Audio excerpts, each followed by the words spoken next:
महाराष्ट्र में जैसे तैसे करके भारतीय जनता पार्टी, एकनाथ शिंदे की शिवसेना, अजित पवार की एनसीपी ने मिलकर चुनाव लड़ लिया और चुनाव जीत भी गए।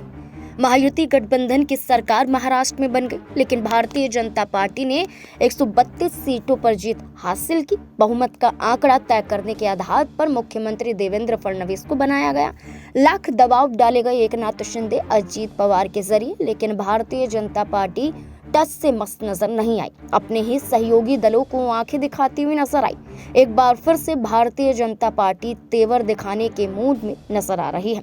महाराष्ट्र में एक बार फिर से भारतीय जनता पार्टी अपने सहयोगी दलों को नाराज करने की कवायद में जुट चुकी है। जी हां, आपको बता दें, विधानसभा चुनाव के बाद अब निकाय चुनाव को लेकर महाराष्ट्र में राजनीतिक हलचलें काफी तेज हो गई हैं। चुनावी रणनीतिकारों की माने तो आगामी निकाय चुनाव को लेकर ये दावा किया जा रहा है कि भारतीय जनता पार्टी इस बार अकेले चुनावी मैदान में उतरती हुई नजर आ सकती है।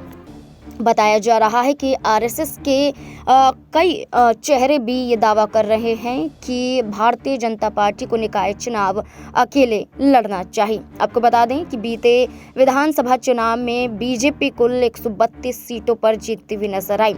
इसी को लेकर पार्टी में आत्मविश्वास बढ़ गया। वहीं आरएसएस भी यही चाहती है कि बीजेपी अकेले अपने दम पर निकाय चुनाव लड़े।